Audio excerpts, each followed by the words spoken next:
الحمد لله الذي أعلى منزلة المؤمنين بكريم خطابه ورفع درجة العالمين بمعنى كتابه وخص المستنبطين منهم بمزيد الإصابة وصوابه والصلاة على النبي والسلام على آله الروحاني والجسماني أجمعين. أما بعد، قال تبارك وتعالى في القرآن المجيد والفرقان الحميد: وَإِذْ قَالَ رَبُّكَ لِلْمَلَائِكَةِ إِنِّي جَاعِلٌ فِي الْأَرْضِ خلیفہ. صدق اللہ العظیم. بعد حمد والصلاة تلاوت القرآن. ناظرین محترم، السلام علیکم ورحمۃ اللہ وبرکاتہ. اللہ تبارک و تعالی نے قرآن مجید فرقان حمید میں سورہ بقرہ پر نمبر 1 آیت نمبر 4 غالباً فرمایا: وَإِذْ قَالَ رَبُّكَ، اور یاد کیجئے جب آپ کے رب نے کہا للملائکتی، فرشتوں سے، انی جائل فی الارض خلیفہ، بے شک میں بنانے والا ہوں زمین میں خلیفہ، اپنا نائب. جب اللہ تبارک و تعالی نے حضرت آدم علیہ السلام کی تخلیق کا ارادہ کیا، آپ کو پیدا فرمانے کا ارادہ کیا، تو اللہ تبارک و تعالی نے فرشتوں سے مشورہ فرمایا اور فرشتوں سے اس انداز میں فرمایا: وَإِذْ قَالَ رَبُّكَ لِلْمَلَائِكَةِ إِنِّي جَاعِلٌ فِي الْأَرْضِ خلیفہ، کہ بے شک یاد کیجئے، یہ نبی علیہ السلام کو رحمت کو یہ بتایا جا رہا ہے، یہ درس دیا جا رہا ہے کہ اللہ تبارک و تعالی نے فرمایا کہ یاد کیجئے اس وقت کو کہ جب آپ کے رب نے فرشتوں سے پوچھا کہ میں زمین میں اپنا نائب اور اپنا خلیفہ بنانے والا ہوں. یہ مشورہ کہیں وجوہات کی بنا، اس کی کہیں حکمتیں ہیں. فرشتوں سے فرمانا کہ میں زمین میں خلیفہ بنانے والا ہوں، یہ معاذ اللہ اللہ تبارک و تعالیٰ کا ان سے اجازت لینا نہیں تھا، بلکہ اللہ تبارک و تعالیٰ جو ہے غنی عن العالمین ہے، رب العالمین ہے، وہ جو چاہے جب چاہے کر سکتا ہے. ان اللہ علی کل شیء قدیر ہے. تو یہ مشورہ بطور اجازت طلب کرنے کے نہیں تھا، احتیاجی لا علمی کی وجہ سے نہیں تھا، کہ اللہ تبارک و تعالیٰ کو ہر چیز کا علم ہے. اللہ تبارک و تعالیٰ علیم بذات الصدور ہے. اللہ تبارک و تعالیٰ جو ہے ہر چیز کا ذرے ذرے کائنات کا علم رکھنے والا ہے. تو یہ اس وجہ سے نہیں تھا کہ لا علمی کی معاذ اللہ وجہ سے. یہ اس مشورے کی جو فرشتوں سے لیا گیا تخلیق آدم کے وقت، تو آدم علیہ السلام کی، آدم صفی اللہ علیہ السلام کی پیدائش کے وقت، پیدائش کرتے وقت، تو اللہ تبارک و تعالیٰ نے فرشتوں سے مشورہ کیا. تو اس کی وجہ جو ہے ثم معاذ اللہ اجازت طلب کرنا، یا پھر محتاج ہونا، یا پھر لا علم ہونا، یہ وجوہات نہیں تھی. کیونکہ اللہ تبارک و تعالیٰ کسی بھی کام میں کسی کا محتاج نہیں ہے. اس کا فرشتوں سے خلیفہ کا اکرام پایا جائے، کہ کیونکہ اس کے چرچے جو ہیں اس کے ظاہر ہونے سے پہلے، اس کی تخلیق ہونے سے پہلے بھی اس خلیفہ کا، اس مخلوق کا شرف اور اعزاز یہ ہے کہ اس کے ذکر مخلوق نوری میں ہو رہے ہیں، معصوم قدسیوں کے درمیان ہو رہے ہیں. یعنی اس کا اس مقام بتانا، اس مخلوق کی اہمیت بتانے کے لیے تھا، اور اس سے امت کو طریقہ سکھانا تھا، امت کو بتلانا تھا، انسانوں کو بتلانا تھا کہ اپنے امور میں مشورہ کریں، کہ اللہ تبارک و تعالیٰ جو کسی کا محتاج نہیں ہے وہ فرشتوں سے مشورہ طلب فرما رہا ہے. تو یہ مشورہ کرنا سنت الہیہ ہے. اس طرح ایک حدیث مرفوع ہے، مستند احمد کی حدیث ہے جلد نمبر 5 کے اندر، کہ نبی علیہ السلام نے فرمایا: ان ربی تبارک و تعالی استشارنی فی امتی، بے شک میرے رب نے میری امت کے بارے مجھ سے مشورہ طلب فرمایا. یعنی اللہ تبارک و تعالیٰ نے نبی علیہ الصلوۃ والسلام نے فرمایا، مستد احمد کی حدیث میں آتا ہے کہ ان ربی تبارک و تعالیٰ استشارنی فی امتی، کہ میری امت کے بارے میں اللہ تبارک و تعالیٰ نے مجھ سے مشورہ فرمایا. اسی طرح کہ مشورہ طلب کرنے کی کئی حکمتیں تھیں. جب نبی علیہ الصلوۃ والسلام سے امت کے بارے میں مشورہ طلب کرنے کی کئی حکمتیں تھیں. نبی علیہ الصلوۃ والسلام کا مقام مرتبہ بتلانے کے لیے، آپ کی عزت افزائی کے لیے اللہ تعالیٰ نے معاذ اللہ اپنی لا علمی احتیاجی کی وجہ سے یہ کام نہیں، بلکہ یہ نبی علیہ الصلوۃ والسلام کی مقام مرتبہ بتانے کے لیے تھا. اسی طرح نبی علیہ الصلوۃ والسلام کو سورۃ النساء کے اندر حکم دیا گیا وشاورہم فی الامر، کہ آپ ان امور میں مشورہ کریں. آپ ان سے یعنی صحابہ کرام رضوان اللہ علیہم اجمعین سے نبی علیہ الصلوۃ والسلام کو یہ حکم دیا گیا کہ وشاورہم فی الامر، کہ آپ اپنے کاموں میں صحابہ کرام رضوان اللہ علیہم اجمعین سے مشورہ کریں. کام جو امور ہیں یا صحابہ کرام سے مشورہ کرنے کا حکم اس لیے نہیں دیا گیا تھا کہ آپ صحابہ کرام رضوان اللہ علیہم کے محتاج تھے، نہیں، بلکہ صحابہ کرام کی عزت افزائی کے لیے تھا، مشورے کا حکم دیا گیا. اسی وجہ سے اللہ تبارک و تعالیٰ نے جو ہے تخلیق آدم کے وقت آدم علیہ السلام، آدم صفی اللہ علیہ الصلوۃ والسلام کی پیدائش کے وقت فرشتوں سے مشورہ کیا. اس سے یہ سبق حاصل بھی ہوتا ہے کہ ہمیں اپنے معاملات کے اندر مشورہ کرنا چاہیے. اب ہمارے اللہ تبارک و تعالیٰ جو خالق کائنات ہے، اس نے یہ طریقہ ہمیں بتلایا. نبی علیہ الصلوۃ والسلام کی سنت مبارکہ سے ہمیں طریقہ حاصل ہوا. نبی علیہ الصلوۃ والسلام کو یہ حکم دیا گیا وشاورہم فی الامر، تو ہمیں سے یہ سبق حاصل ہوتا ہے کہ اپنے امور کے اندر ہم مشورہ کریں. جیسا کہ ایک قول ہے حضرت امام علی مقام امام حسین رضی اللہ تعالیٰ عنہ سے کہ جو شخص دنیا میں مشاورت سے کام کرے تو فلاح پا جاتا ہے، کامیاب ہو جاتا ہے. جو مشاورت سے چلے، مشورے کی بڑی اہمیت ہے کہ ہم زعماء کے، عقلاء کے، لیکن مشورہ اہل دین کا ہو کہ وہ آپ کو مشورہ دیتے ہوئے جب اس کے دل میں خوف خدا ہوگا تو وہ پھر آپ کو کسی گناہ کے کام کا مشورہ نہیں دے گا.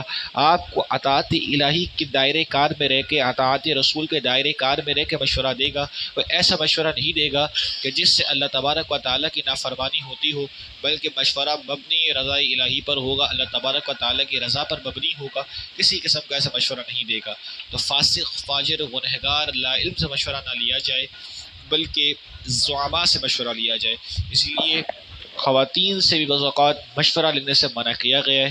اس کی ایک وجہ یہ بھی ہے کہ وہ ناقص العقل ہونے کی وجہ سے، تو عاقلین سے، زعماء سے مشورہ لیا جائے. لیکن اب گھر کے معاملات ہیں تو جیسے گھر کی امور ہیں تو ان میں خواتین سے بھی مشورہ لیا جاتا ہے. جس طرح میاں اور بیوی کے درمیان کوئی معاملات ہیں، گھر کے معاملات ہیں، ازدواجی معاملات ہیں، تو اس دوران خواتین سے مشورہ لیا جائے. یہ بہتر ہے. یہ ایک حسن معاشرہ کا درس ملتا ہے اس سے ہمیں کہ گھر میں ایک اچھی فضا قائم ہوتی ہے کہ جب دونوں میاں بیوی دونوں اپنے مشاورت سے جب گھر کو چلاتے ہیں. دیکھیں جو معاش کا معاملہ ہے وہ تو مرد زیادہ جانتا ہے، جس طرح معاش کو لے کے چلنا ہے، اس گاڑی کو جس طرح آگے بڑھانا ہے.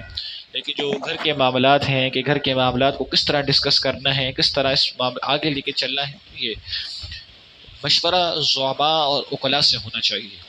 اب ہمارے یہاں تو یہ ہے کہ ہر دوسرا شخص جو ہے ہمیں مشورے دے رہا ہوتا ہے، ہر دوسرا شخص بے جائے مشورے مانگ رہا ہوتا ہے. تو ایسا نہ کیا جائے. اور پھر کسی سے مشورہ، ہم تکبر کی وجہ سے ہم کسی سے مشورہ نہ لیں، اس کی بڑی سخت مذمت ہے. آپ دیکھیں اللہ تبارک و تعالیٰ نے قرآن کریم میں یہ فرمایا کہ اذ قال ربک للملائکۃ انی جاعل فی الارض خلیفہ. یہ قرآن کس لیے اترا تھا؟ لعلہم یتفکرون لعلکم تعقلون. یہ قرآن اس لیے اتارا گیا تاکہ تم غور و تدبر کرو، تاکہ تم سیکھو، اس کے مطابق زندگی گزارو. تو اللہ تبارک و تعالیٰ نے اس آیت مبارکہ کے اندر تخلیق آدم کے وقت جو مشورہ کیا، اس سے امت کو یہ درس دینا بتایا. اس طرح نبی علیہ الصلوۃ والسلام کو سورۃ النساء کے اندر فرمایا وشاورہم فی الامر، کہ آپ ان سے مشورہ کیجیے ان معاملات کے اندر. تو یہ امت کو ترغیب دینا تھا کہ اپنے معاملات کے اندر امت جو ہے مشورے سے کام لے. تو ہمیں چاہیے کہ مشاورت کے ساتھ کسی کام کو بھی کرنے جائیں تو عقلاء، زعماء، اہل دین کے، اہل اللہ کے، متقین کے مشاورت سے کام کریں. اب اس آیت کے اندر خلیفہ کا مطلب کیا ہے؟ جو خلیفہ آیا جاعل فی الارض، جعل یجعل، جعل سے مراد بنانا، جعل بعد اشتقاق ہے، مراد بنانا، جعل یجعل بنانا. فی الارض، ارض کہتے ہیں زمین کو۔ اب آیا خلیفہ، خلیفہ کا معنی کیا ہے؟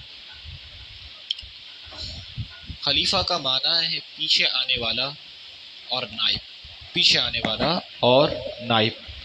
اب خلیفہ کی ضرورت اس وقت درپیش آتی ہے جب اصل خود اپنا کام کرنے سے عاجز ہو، یعنی جب ایک ہے اصل اور ایک ہے اس کا نائب اور اس کا خلیفہ، تو پھر یہ اعتراض اٹھتا ہے جب اس کی تشریح کی جائے کہ خلیفہ اس وقت بنایا جاتا ہے کہ جب اصل، جب اہل منصب عاجز آ جائے، تھک جائے، پورے اپنے امور صحیح طور پر انجام نہ دے سکتا ہو، محتاج ہو جائے، تو وہ پھر خلیفہ بناتا ہے۔ لیکن اللہ تبارک و تعالیٰ کی ذات اس سے بری ہے، اللہ سبحانہ و تعالیٰ کی ذات اس سے پاک ہے۔ اللہ تبارک و تعالیٰ کو کبھی موت نہیں آنی، وحی لا یموت ہے، ٹھیک ہے، اور نہ وہ غائب ہوتا ہے۔ اللہ تبارک و تعالیٰ کا وجود جو ہے واجب الوجود ہے، اس کا وجود کبھی ایسا نہیں ہو سکتا، ایک لمحہ ایک سیکنڈز کا کوئی تصور ہی نہیں ہے کہ اللہ کی ذات موجود نہ ہو، کیونکہ واجب الوجود یہ محال ہے کہ اللہ تبارک و تعالیٰ کا عدم ہو جائے۔ اس ذات کا عدم ہونا، نہ ہونا کسی لمحے کسی بھی وقت یہ محال ہے، یہ کبھی نہیں ہو سکتا۔ تو اللہ تبارک و تعالیٰ کی ذات نہ ہونے سے، عدم سے پاک ہے، اس کا وجود واجب الوجود ہے۔ وجود کی بھی کئی قسمیں، وجود کی 3 قسمیں نکلتی ہیں ابتدائی۔ ایک وجود ہے کہ جس کا محال، جس کا وجود میں آنا محال ہے، جس طرح دوسرے خدا کا ہونا، دوسرے خدا کا وجود میں آنا محال ہے، محال، یہ کبھی نہیں ہو سکتا، جس دوسرے خدا کا وجود محال ہے۔ اس طرح ہے ایک وجود ممکن ہونا، انسان کا ہونا ممکن ہے، انسان کا ہونا ممکن ہے، یہ نہیں بھی ہو سکتا، فنا بھی آنی ہے، ہر انسان کو کل نفس ذائقۃ الموت، ہر نفس کو موت کا مزہ چکھنا ہے، تو انسان فنا ہو سکتا ہے۔ زمین آسمان کا وجود ہے، سمندر، دریا، تمام حوادثات جو ہیں اس کا وجود ہے۔ اللہ کی ذات قدیم ہے، اللہ کی صفات قدیم ہے، اللہ کا علم ہے، ازلی ہے، ابدی ہے، اس کا علم قدیم ہے، حادث نہیں ہے۔ جتنی بھی حوادثات ہیں، ہر حادث فنا ہے، ہر حادث کو مٹنا ہے، اور پوری دنیا سوائے اللہ تبارک و تعالیٰ کے علم کی، اللہ کی صفات کے، تمام کی تمام چیزیں جو ہیں وہ حادث، اس کی فنا ہے۔ واحد ذات اللہ تبارک و تعالیٰ کی ہے جسے ہمیشہ زندہ اور قائم و دائم رہنا ہے۔ تو ایک وجود ہے واجب الوجود، 2 وجود، اور انسان کا جو وجود ہے وہ ہے وجود ممکن ہے، وجود یعنی کبھی نہیں بھی ہو سکتا۔ اب یہاں بڑا لطیف نقطہ صوفیہ اکرام نے فرمایا کہ وجود اور عدم یعنی ہونا یا نہ ہونا دونوں یکساں چیز ہے، ہونا یا نہ ہونا۔ تو جس کا وجود ایسا ہے کہ نہ ہونا برابر ہے، تو انسان کو چاہیے کہ اپنی ذات اور شخصیت کو ایسا رہے کچھ بھی نہیں، کہ کیوں کہ اس کا عدم ہے، وہ یاد کرے کہ میں مٹی سے بنایا گیا تھا اور دوبارہ اسی طرح مٹی میں لوٹایا دیا جاؤں۔ جب آپ کی اصل یہ ہے، جب بندہ اپنی اصل کو یاد رکھے گا کہ میں ایک غلیظ 2 ناپاک قطروں سے پیدا کیا گیا ہوں، اور جب یہ کپڑے بدن کے اوپر لگ جائیں تو پھر نماز بھی نہیں ہوتی ہے۔ جب یہ لگ جائے تو انسان کی فطرت، انسان کی کیفیت اس سے کتراتی ہے، ان 2 قطروں سے۔ ان 2 قطروں میری اصل ہے، ان 2 قطروں میں میری پوری بنیاد ہے، تو میں اس سے پیدا ہوا ہوں۔ تو انسان کو اپنی اصل یاد رکھنی چاہیے۔ تیسرا وجود واجب الوجود جو اللہ کی ذات ہے، جیسا وجود کی 3 قسمیں ہیں۔ تو اللہ تبارک و تعالیٰ تھکن، مرض، ان تمام چیزوں سے پاک ببرہ ہے، ٹھیک ہے۔ تو ان تمام معنی کے لحاظ سے اگر خلیفہ کا معنی لیا جائے، ان تمام معنی کے لحاظ سے، تو پھر اللہ تبارک و تعالیٰ کی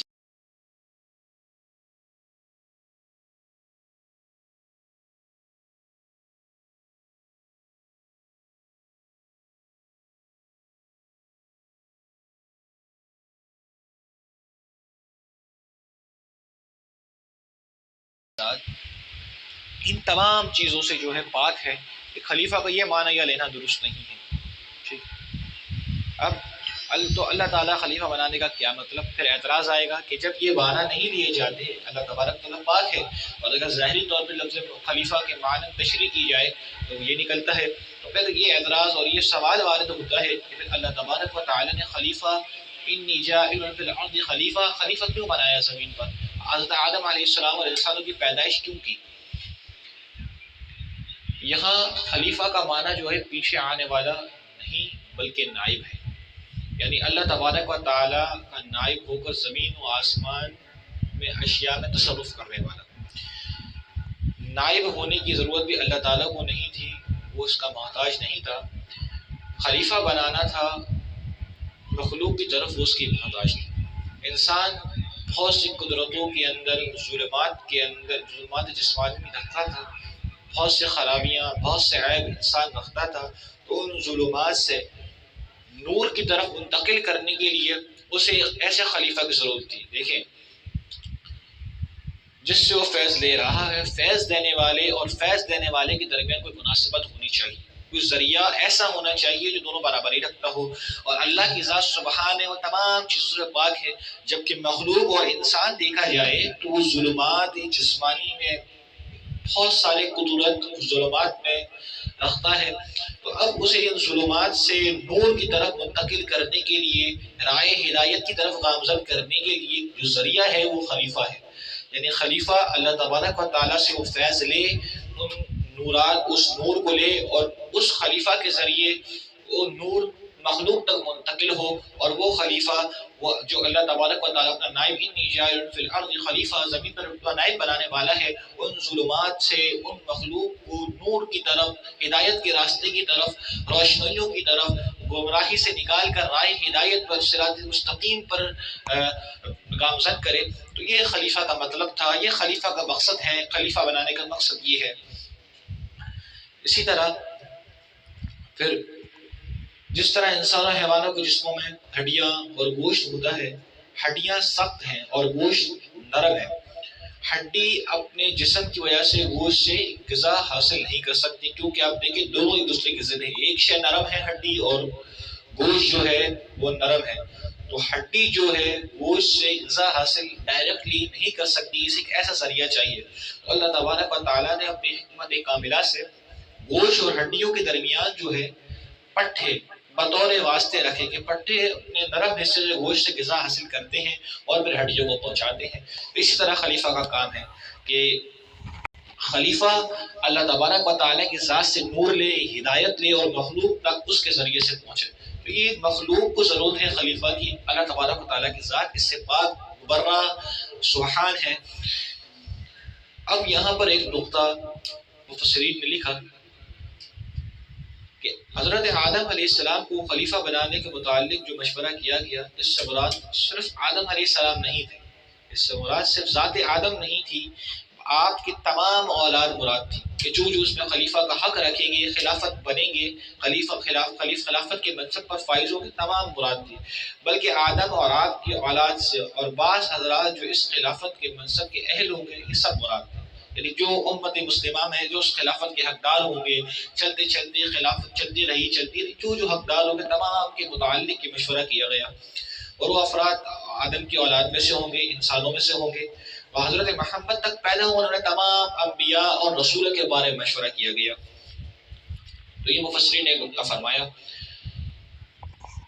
جب یہ ثابت ہو گیا کہ حقدار، خلافت کا حقدار وہ ہے جس میں یہ استطاعت، یہ طاقت پائی جاتی ہو، تو یہ بات واضح ہو گئی کہ عورت کی فطرت سلیمہ اور طبیعت مستقیمہ اس قابل نہیں ہے کہ وہ نمازوں کی یا امامت یا خلافت کر سکے، کیونکہ وہ ناقص عقل اسے کہا گیا۔ اسی لیے خلافت عامہ کی جو شرائط فقہا نے لکھی، جو خلافت عامہ عورت کو حاصل نہیں ہو سکتی ہے، عورت خلیفہ وقت نہیں ہو سکتی ہے، اسے نماز کی امامت نہیں کر سکتی ہے، کیونکہ وہ ناقص العقل ہے، اس میں یہ استطاعت نہیں پائی جا سکتی کہ وہ خلافت کے منصب کا حق ادا کرے۔ خلیفہ وہ ہوگا جو اس منصب کا حق ادا کر سکتا ہے، اس کی استطاعت اور رکھتا ہے، اس کی طاقت، اس کی قوت رکھتا ہے، تو وہی خلافت کا حقدار ہو سکتا ہے۔ عورت اپنی فطری اور طبعی کمزوری کی وجہ سے یہ کام سر انجام نہیں دے سکتی، لیکن اب یہ کوئی عیب نہیں ہے، یہ کوئی عیب نہیں ہے۔ جس طرح سورج میں تائے تانیث کا ہونا عیب نہیں ہے، تو پھر خاتون کا عیب ہونا کیسے؟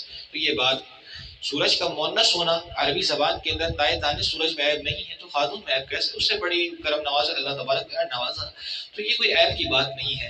تو اللہ تبارک و تعالیٰ جس کی جو فطرت رکھی ہے، جب انسان اپنی فطرت میں چلے گا تو پھر وہ کامیاب ہوگا۔ جس طرح دنیا کی فطرت یہ ہے کہ چاند، سورج، سیارے اپنی اپنی لین میں تیر رہے ہیں، تو یہ اس کے وجود، اس کے دوام کی، اس کے قائم رہنے کی دلیل ہے۔ جس طرح اس میں فساد پیدا ہو جائے یا اپنی لہر سے ہٹ جائیں، اپنی لائن سے ہٹ جائیں، تو دنیا میں ایک نظام خراب ہو جائے گا۔ اس کائنات کا، اس اسپیس، تمام جو سیاروں کا نظام خراب ہو جائے گا۔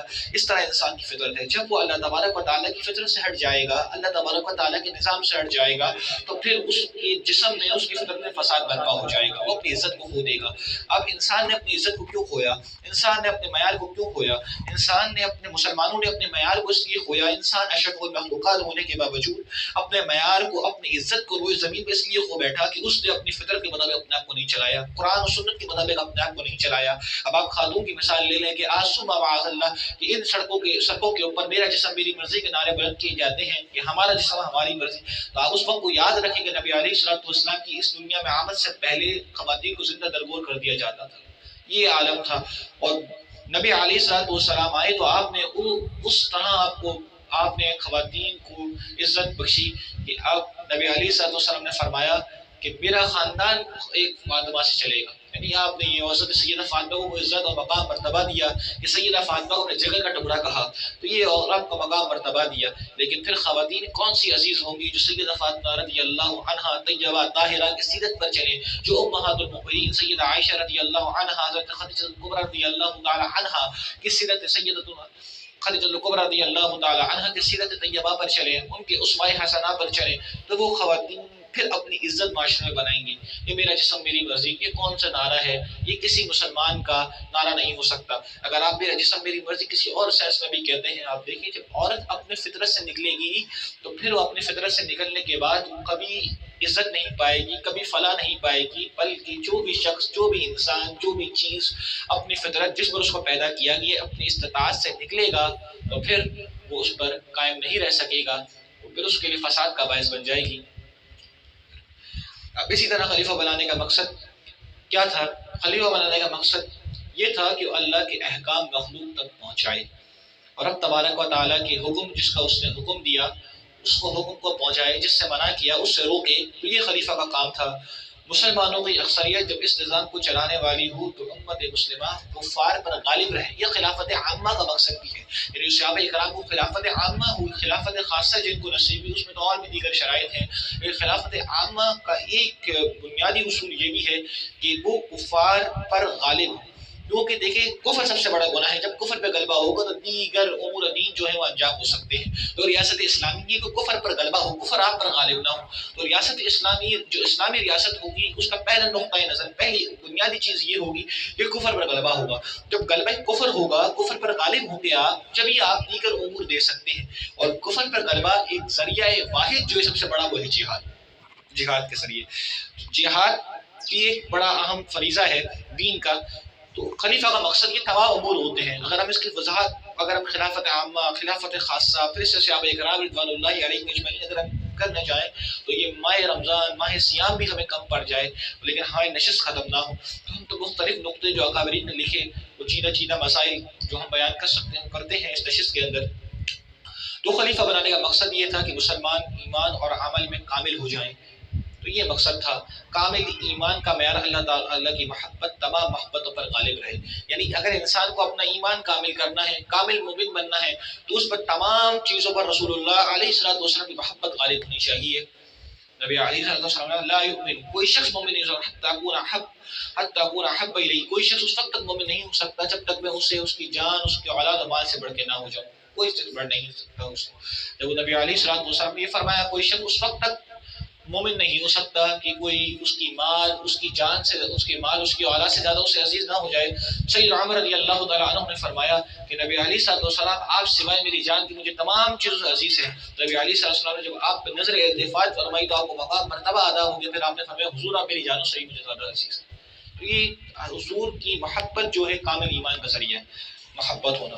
لیکن محبت کی کچھ ریکوائرمنٹس ہیں، محبت کی کچھ اصول ہیں، ان محبت کی اصولوں کو ہمیں دیکھنا ہوگا۔ ماہ سیام میں ایک محبت آپ دیکھیں نا، یہ عبادت ہے، عبادات کا مہینہ ہے۔ اسے اللہ کا مہینہ کیوں کہا گیا؟ اسے اللہ کا مہینہ اس لیے کہا گیا کہ اس میں صرف عبادت الہی کے علاوہ سوائے اور کچھ کام نہیں ہونا چاہیے۔ ہر سانس، ہر لمحہ، روزے دار کی سانس بھی عبادت ہے۔ ویسے تو مسلمان اگر اس کی پوری زندگی طاعت الہی میں گزرے تو اس کی ہر سانس عبادت ہے، اس کا چلنا عبادت ہے، اس کا کھانا عبادت ہے، اس کا سونا عبادت ہے۔ لیکن روزے دار جب روزہ رکھتا ہے تو اس کا سونا بھی عبادت ہے، اس کا کھانا بھی عبادت ہے۔ تو محبت کی ریکوائرمنٹس ہیں کہ اب آپ رمضان میں اگر محبت کے دعوے دار کرتے تو آپ دیکھیں کہ آپ رمضان کیسا گزار رہے ہیں۔ آپ ماہ سیام کو سنتوں کے مطابق گزار رہے ہیں. آپ کی سحر، آپ کی افطار، آپ کا سونا، آپ کا جاگنا، آپ کا کلام کرنا، آپ کا تجارت کرنا یہ سب رسول کے مطابق ہے. آپ کا زکوٰۃ کا طریقہ کار، آپ کا اقربا پروری، آپ کا اقاربا کے ساتھ رہنے کا طریقہ کار، آپ کا مصافحہ کا کرنے کا طریقہ کار، یہ تمام کام سنت رسول کے مطابق ہے. آپ کے رشتے کفار سے کیسے ہیں، رسول اللہ علیہ السلام کے ساتھ جو لوگ تھے وہ کیسے تھے. والذین معہ اشداء علی الکفار ورحماء بینہم، جو نبی علیہ السلام کے ساتھ جو لوگ تھے صحابہ کرام رضوان اللہ علیہ اجمعین اور مسلمانوں کی صفت بیان فرمائی، وہ کیا تھی کہ وہ لوگ جو تھے کفار پر شدید تھے، کفار پر سخت تھے اور آپس میں رحم دل تھے. لیکن آج ہم نے اس صفت کو بالکل برعکس اور بالکل الٹا کر دیا، اور کیا کر دیا کہ آپس میں بڑے سخت تلوار پکڑ کے لڑنے والے ہو گئے، اور کفار پر نرم دل، ملحدوں کے آگے، مرتدوں کے آگے بالکل بد مذہبوں سے جڑ گئے، اور مسلمان بھائیوں کو پس پوچھ ڈال دیا، اور اپنا خیر خواہ انہیں سمجھ لیا، ہم پہ بھلائی کرنے والا اپنا محسن اسے سمجھ لیا کہ جو رسول اللہ کا نہ ہو سکا، جو خدا کا نہ ہو سکا، وہ آپ کا اور میرا کبھی نہیں ہو سکتا. تو جو اللہ اور اس کے رسول کا ہو گیا، آپ دیکھیں جو اپنے سب سے بڑے محسن نبی کائنات صلی اللہ علیہ وسلم رحمت للعالمین کا نہیں ہو سکتا. تو یہ تمام امت پر حتیٰ کہ کافروں پر بھی رحمت ہے کہ ان کے عذاب میں تاخیر ہوئی ہے. جس طرح پہلی امتیں گناہ کر کے ہلاک ہو گئی، یہ امت بچی ہوئی ہے کہ نبی علیہ السلام کی طفیل اس امت میں اس عذاب نہیں ہو رہا. تو یہ نبی علیہ السلام کی رحمت عامہ ہے. تو پھر جو ان محسن، اتنے بڑے محسن کائنات کا نہیں ہو سکا، ان کے ساتھ مخلص نہیں ہو سکا، ان کے احسان کو ماننے والا نہیں ہو سکا، تو وہ آپ کا اور میرا کیسے ہو سکتا ہے دوستو. تو ہمیں اس بات کو، اس نقطے کو سمجھنا ضروری ہے کہ محبت کی ریکوائرمنٹس، محبت کی جو ریکوائرمنٹس ہیں، جو اصول و ضوابط ہیں، اس کو ہم ادا کریں. آپ دیکھیں کہ محبت اس وقت کامل ہوگی کہ ہم جس سے محبت کر رہے ہیں اس کی تمام باتوں کو مانیں، اس کے تمام باتوں، اس کے پورے دین کو فالو کریں. پہلے سمجھنا ہے کہ ہم جس سے محبت کر رہے ہیں وہ ہمیں کیا کیا رہا ہے، اس کی ہم سے ریکوائرمنٹس کیا ہیں. ہم اگر اللہ سے محبت کرتے ہیں، اگر رسول اللہ علیہ السلام سے محبت کرتے ہیں، تو ہمیں دیکھنا ہے کہ ہمیں رسول اللہ علیہ السلام کی تعلیمات کیا سکھا رہی ہیں. اور نبی علیہ السلام کی تعلیمات کسی ایک شعبے، کسی ایک حصے میں نہیں. لقد کان لکم فی رسول اللہ اسوۃ حسنہ، میرے نبی علیہ السلام کی تعلیمات زندگی کے ہر شعبے، ہر ذرے، ہر لمحے، ہر گوشے کے لیے رائے ہدایت ہے. ہر چیز کے لیے، چاہے ازدواجی معاملہ ہو، چاہے معیشت ہو، چاہے سیاست ہو، چاہے گھر ہو، چاہے تنہائی ہو، چاہے جماعت کے اندر موجود ہو، چاہے خلوت میں ہو یا جلوت میں ہو، ہر لمحہ نبی علیہ السلام کی زندگی ہمارے لیے نمونہ ہے، بہترین نمونہ ہے. تو ہمیں چاہیے کہ ہم اسے سمجھیں کہ نبی علیہ السلام کی تعلیمات ہمیں کیا سکھاتی ہے، کیا درس دیتی ہے، پھر اس مطابق اپنی زندگی کو، اپنے معاملات کو درست کریں. تو جب یہ کر لیں گے تو ہم کامل انسان ہو جائیں گے. ہم اشرف المخلوقات ہونے کے بعد اس تمام چیزوں کو، ہم اس شرف کو پالیں گے. اپنی عزت جو ہم نے مسلمانوں نے کھو دی ہے اسے ہم دوبارہ پالیں گے. تو جب ہم نے اس چیز کو کھو دیا، اس کی سب سے بڑی وجہ کیا تھی؟ کراہت الموت، کہ ہم نے موت سے گراز. صحابہ کرام سے نبی علیہ السلام نے عرض کی ایک وقت آئے گا کہ تم کثرت میں زیادہ ہوگے لیکن سمندر میں جھانک کے بھر تمہارا روح کفار سے نکال دیا جائے گا. تو صحابہ نے عرض کی اس کی وجہ کیا ہوگی؟ فرمایا دنیا کی محبت، دنیا کراہت الموت، دنیا کی محبت اور موت کا ڈر. تو جب اب مسلمانوں پر دنیا کی محبت غالب آ گئی تو ہم پر کفار غالب آ گئے. ہم اگرچہ زیادہ ہیں، اس وقت چند تھے لیکن کفار پر غالب تھے، غلبہ تھا، عزت تھا، اکرام تھا، شرف تھا. لیکن آج ہم کثرت تعداد میں کثیر ہیں، تعداد میں زیادہ ہیں، لیکن ہمارا غلبہ کفار پہ نہیں ہے بلکہ وہ ہم پر غالب ہیں. ہمیں جس طرح چاہتے استعمال کرتے ہیں. تو اس کی وجہ سب سے بڑی کیا ہے میرے دوستو؟ کہ ہم نے اپنے دین کی، اپنے مقصد حیات کو، ہمیں جس مقصد کے لیے پیدا کیا گیا تھا، جو اصول و ضوابط ہمارے زندگی کے تھے، جو تقاضۂ فطری تھے، اس سے ہم نے نکال دیا. ہم نے اپنے پیارے آقا محمد مصطفیٰ صلی اللہ علیہ وسلم کی تعلیمات کو پس پشت کر دیا، قرآن کو پس پشت کر دیا، اور ہم نے یورپ کو دیکھ لیا، کہ غلامی میں سر تسلیم خم کر لیا، اور پھر وہ غلامی کرتے رہے. جس نے سبق یاد کیا اس سے کبھی چھٹی نہ ملی، کے مزاق بن گئے. کہ وہ جس طرح کہتے کہ آج آپ دیکھیں کہ ہمیں فلاں کام کرواتے جاتے ہیں. تو نبی علیہ السلام کو حضور اللہ تعالیٰ نے یہ فرمایا کہ اس وقت تک کہ آپ سے راضی نہیں ہوں گے حتیٰ تتبعوا ملتہم، حتیٰ کہ آپ ان کے دین کی پیروی نہ کر جائیں. یہ فرمایا کہ ان کی فطرت ہے کہ جب تک آپ معاذ اللہ ان کا دین اختیار نہ کر لیں، یہ آپ سے کبھی راضی نہیں ہوں گے. تو یہ ہم سے کبھی راضی نہیں ہو سکتے. آپ چاہیں گے آگے کٹ جائیں، مر جائیں، کچھ بھی کر جائیں، یہود النصارہ آپ کے دوست، آپ کے مخلص کبھی نہیں ہو سکتے. کبھی آپ کے دوست اور آپ کے مخلص نہیں ہو سکتے. آپ دیکھیں کہ ہم فلاں پوائنٹس پورے کر رہے ہیں، فلاں پوائنٹس پورے کر رہے ہیں، فلاں اس کے ایف کے پوائنٹس پورے کرتے کرتے آئے، پھر بھی آپ کو ابھی تک انہوں نے آپ کو صحیح طور پر میری لسٹ نہیں نکالا۔ ایک نقطہ میں نے بیان کیا، سیاسی حوالے سے نہیں ہے، ایک سمجھانے کے لیے سمجھایا، تو یہ کفار ہیں، مطلب کہ آپ ان کی جتنی خیر خواہی کرتے رہے، کبھی آپ کے دوست، کبھی آپ کی خیر خواہ نہیں ہو سکتے، ہمیشہ آپ کو دھوکہ دیتے رہیں گے، ہمیشہ آپ سے دغابازی کرتے رہیں گے۔ آپ اپنے نبی کی تعلیمات پر آئیں، جب آپ اپنے نبی کی تعلیمات پر آئیں گے دنیا آپ کی ہو جائے گی، یا آپ کے قدموں میں گر جائیں گے، لیکن شرط یہ ہے کہ آپ حقیقی طور پہ حضور سے محبت کریں، حقیقی طور پہ حضور سے محبت کریں، اور دنیا کی محبت جب دل سے نکل جائے گی تو موت کی کراہت بھی نکل جائے گی، یہ ایک دوسرے کو لازم کرتی ہے۔ اس لیے دونوں کو ساتھ فرمایا کہ حب الدنیا و کراہت الموت، کہ جب دنیا کی محبت آ جائے گی تو موت سے کراہت اپنے آپ آ جائے گی، دونوں چیزیں لازم ہیں۔ جب موت سے کراہت آ جائے تو حب دنیا ہے، حب دنیا ہے تو موت سے کراہت ہے۔ جب اصل چیز دنیا کی محبت ہے، یہ تمام چیز آج ہم معیشت کے پیچھے لگے پڑے ہیں، آج ہم کہتے ہیں دنیا تو چاند پہ چلی گئی، دنیا تو چاند پہ چلی گئی، دنیا یہ کر دیا، پھر دنیا کا چاند پہ جانا آپ کے دین سے منحرف ہونے کے، آپ کے دین سے انکار، دینی باتوں کا انکار کرنے کے جسٹیفیکیشن دلیل نہیں بن سکتا۔ جو دنیا چاند پہ جانے کے اب دعوے کرتے ہیں، پہلی بات تو یہ آج ان کے سائنٹسٹ، ان کے ڈاکٹر سے رد کرتے ہیں، چاند پہ جانا کوئی قرآن سے ثابت تو نہیں ہے، چاند پہ جانا کسی حدیث سے ثابت ہے، چاند پہ جانا کسی قرآن سے آج لوگوں کا ثابت ہے، لیکن میرے آقا محمد مصطفیٰ کے چاند سے کھیلنا بچپن میں حدیث سے ثابت ہے، دلیل سے ثابت ہے۔ میرے آقا چاند سے کہتے ہیں محل لہب، جب حضور مبارک جس طرح اشارہ کرتے چاند ادھر چلے جاتا، شک کی قبر حضور نے اپنی انگلی سے چاند کو چیر دیا، قرآن سے ثابت ہے، اس کا کوئی انکار کر سکتا ہے۔ لیکن آپ جس چاند پہ جانے کی بات کریں، آج ان کے اپنے سائنٹسٹ، ان کے اپنے لوگ جو ہیں کتابیں لکھ رہے ہیں، ان کتابوں کے اندر لکھتے ہیں کہ یہ تو دعویٰ کیا گیا تھا، آج تک چاند پہ نہیں گئے، تو کچھ لوگ چاند پہ جانے کے دعوے کر رہے ہیں اور کچھ لوگ انکار کر رہے ہیں۔ لیکن جس نبی کے چاند کو دو ٹکڑے کرنے کی دلیل قرآن دے رہا ہے، آپ کا اپنا دین دے رہا ہے، اس نبی کے تعلیمات کو پس پوچھ ڈالنے کی دلیل جسٹیفیکیشن آپ یہ دیتے ہیں کہ دنیا چاند پہ چلی گئی، پورا معاشرہ جا رہا ہے، پورا معاشرہ سود کھا رہا ہے تو ہم سود کیوں نہ کھائیں، پورا معاشرہ بینکنگ سود کی طرف جا رہا ہے تو ہم سود کی طرف کیوں نہ جائیں، پورا معاشرہ زنا کی طرف جا رہا ہے، ناجائز سیکس کی طرف جا رہا ہے تو ہم کیوں نہ جائیں۔ یہ آپ کے ناجائز سیکس کی جسٹیفیکیشن کیسے ہو سکتی ہے؟ آپ کے غلط کام کرنے کے، آپ کے جھوٹ بولنے کے، آپ کے دغا بازی کرنے کے، یہ جسٹیفیکیشن نہیں ہو سکتی۔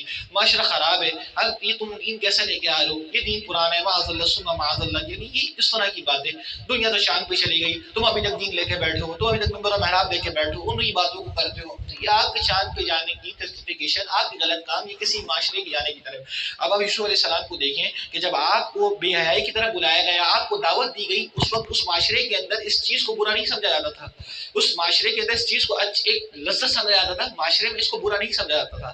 آج اگر ہم معاشرے میں اس چیز کو برا نہ سمجھا جائے، مطلب کہ ہم دیکھیں بہت سے کام ایسے جو معاشرے میں برا نہیں سمجھے جاتے، دینی طور پر برے ہیں، ہمیں کوئی کراہت اس میں نہیں ہوگی، فوراً چلے جائیں گے۔ جب دین میں اسے برا سمجھا جا رہا ہے، معاشرے میں برا سمجھا جا رہا ہے، اس کے بعد ہم وہ کام کر رہے ہیں، تو اس معاشرے کے اندر جب ان کاموں کو برا نہیں سمجھا جا رہا، کچھ برا نہیں سمجھا جا رہا ہے، کوئی عیب نہیں سمجھا جا رہا، اس وقت جب بدھ کے اوپر پردہ ڈال دیا گیا کہ آ جاؤ، تو حضرت یوسف علیہ السلام نے خوب فرمایا کہ تیرا بت جو دیکھ نہیں سکتا ہے تو نے اس میں پردہ ڈال دیا، تو میرا خدا تو مجھے دیکھ رہا ہے۔ اس عالم کے اندر یہ آپ دیکھیں حضرت یوسف علیہ السلام جو امت کو بتلایا کہ آپ تنہائی میں بھی ہو تو اللہ کی ذات آپ کو دیکھ رہی ہے، وحدہ لا شریک ہے، علیم بذات الصدور ہے، آپ کے دلوں کے حال کو بھی جانتا ہے۔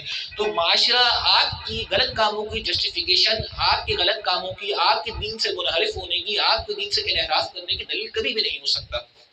ہمیں اس نقطے کو سمجھنا ضروری ہے میرے دوستو۔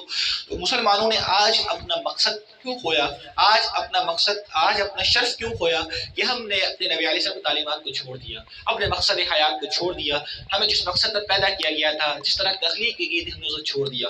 تو یہ قرآن جو آئے تدبر کے لیے، تعقلون، تم عقل کرو، سوچو، غور و فکر کرو، یہ ماہ سیام ہے، یہ قرآن کی غور و فکر کا یہ مہینہ ہے، شہر رمضان الذی انزل فیہ القرآن، یہ قرآن اترا، اس میں قرآن نازل ہونے کے لیے، اور اس قرآن کی ایک آیت، ایک لفظ کا ایک ظاہر اور ایک باطن ہے، ایک ظاہر اور ایک باطن ہے، اور کئی نقطے ہیں کہ اگر پوری زندگی نکل جائے لیکن تفسیر قرآن سے نکلنے والے علم ختم نہیں ہو سکتے، یہ قرآن کریم کی شان ہے۔ لیکن ہم نے صرف اسے پڑھنے تک خاص کر دیا۔ قرات کا سبب اپنی جگہ ہے، قرات کا سبب، لیکن قرات اور جو اس کے قرات کے حقوق ہیں، جو اس کا حق ہے، اس حق کو ادا کیا جائے، جو قرآن کی تلاوت کی ریکوائرمنٹس اسے ادا کیا جائے۔ صرف قرآن کو پڑھ کے سرسری طور پہ گزر جانا یہ مقصد قرآن نہیں ہے۔ قرآن اس سبب نازل نہیں ہوا تھا، قرآن نازل ہوا تھا غور و فکر کے لیے، تدبر کے لیے، اس لیے قرآن نازل کیا گیا۔ اس قدر اہمیت جیتا جاگتا موضوع آج ہمارے پاس، اس امت کے پاس موجود ہے، تا قیامت اس کے ایک لفظ میں، ایک لفظ، ایک حرف کے اندر بھی تحریف نہیں ہو سکتی ہے۔ جیتا جاگتا معجزہ ہمارا جو فطری ہے، جس طرح ہمیں گزارنا ہے، وہ پورا طریقے سے موجود ہے کہ ہمیں اپنی زندگی کو اس کتاب کے مطابق گزارنا ہے۔ اس کتاب سے اگر ہم نے ذرہ برابر بھی اپنی زندگی کو، اپنے معاملات کو ہٹایا تو پھر جو ہے ہم دنیا میں بھی رسوا ہیں، آخرت میں بھی رسوا ہیں، ہمیں نہ کوئی حامی و ناصر نہیں ہوگا۔ اور پھر وہ جب وقت آ جائے گا، جب روز جزا ہو جائے گی، مالک یوم الدین ہے، اللہ تبارک روز جزا قائم کر دے گا، حشر ہوگا، تو پھر اس دن کوئی جان کسی جان کا بدلہ کسی جان سے عاجز نہیں کی جائے گی۔ پھر اس دن سے ڈریں، اور آج وقت ہے، اس وقت کو ہم غنیمت جانیں اور اپنی تعلیمات، اپنے آپ کو قرآن کریم کی تعلیمات کے مطابق گزاریں، اپنی زندگی کو اس قرآن کریم کے مطابق گزاریں۔ کہ قرآن کریم میں ہمیں اللہ تبارک و تعالیٰ نے کیا درس دیا ہے، ہمیں نبی کریم علیہ السلام کی تعلیمات نے کیا درس دیا ہے۔ ہم بالکل ہی دور ہو گئے میرے دوستوں، ہم بالکل ہی دور ہو گئے۔ ہم بظاہر تو کلمہ وہ ہیں، لیکن ہمیں حقیقی طور پر اگر کلمے کا معنی بھی پوچھا جائے تو اب تو حال یہ ہے کہ کلمہ بھی غلط پڑھا جاتا ہے، بسم اللہ پڑھنا نہیں آتی۔ جس قوم کو قرآن کی بسم اللہ پڑھنا نہیں آتی ہو تو اس قوم کا کیا ہوگا۔ اقبال نے کیا خوب کہا، وہ زمانے میں تھے، زمانے میں معزز تھے صاحب قرآن ہو کر، اور تم خوار ہوئے زمانے میں تارک قرآن ہو کر۔ کچھ زمانے میں تارک قرآن ہو کے ہم وہ معزز تھے زمانے میں صاحب قرآن ہو کر، اور تم خوار ہوئے تارک قرآن ہو کر۔ تو ہم نے آج قرآن کو چھوڑ دیا، تو امت کی عروج کا سبب جو تھا وہ قرآن تھا، امت کی بلندی کا سبب جو تھا وہ قرآن تھا، امت کے مقصد قرآن میں بیان کیا گیا تھا، تو جب اسے چھوڑ دیا تو آج ذلت اور رسوائی کا ایک سبب سب سے بڑا، اور یہی سبب ہے، تمام کو بند کر دیا جائے، تمام باتوں یہی سبب، یہی لب لباب نکلتا ہے بات کا کہ ہم نے نبی کی تعلیمات قرآن کریم کو چھوڑ دیا۔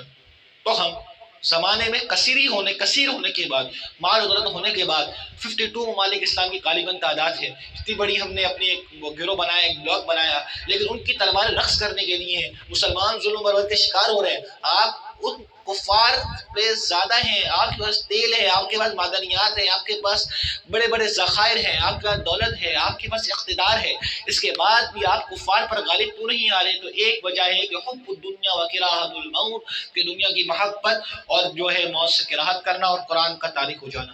کثیر ہونے کے بعد، ذخائر ہونے کے بعد، مالیات ہونے کے بعد بھی آج آپ دنیا پر غالب نہیں آ رہے، کفار آپ پر غالب ہیں۔ تو وجہ صرف یہ ہے کہ ہم نے اپنے مقصد حیات کو چھوڑ دیا، قرآن کو چھوڑ دیا۔ اس پہ جیسے ہی ہم واپسی لوٹیں گے، جیسے ہی ہم اس کے حقیقی مقصد پر آئیں گے، تو پھر ہم جو ہے کامیاب ہو جائیں گے، سرفراز ہو جائیں گے، انعمت علیہم میں ہو جائیں گے، جن پر اللہ نے انعام کیا۔ پھر ان کے جب ہم جنت میں جائیں گے تو تحتی الانہار خالدین فیہا ابدا، اس کی نہر بہتی ہوں گی، اور پھر وہ دائمی حیات ہے، اس پر کبھی موت نہیں آنی۔ تو پھر اللہ تبارک و تعالیٰ سے دعا ہے کہ اللہ تبارک و تعالیٰ جو ہے ہمیں علم نافع، عمل صالح عطا فرمائے، اور نبی کی تعلیمات پر اور قرآن کریم فرقان حمید کی تعلیمات پر حقیقی طور پر عمل کرنے کی توفیق عطا فرمائے۔ وآخر دعوانا الحمد للہ رب العالمین۔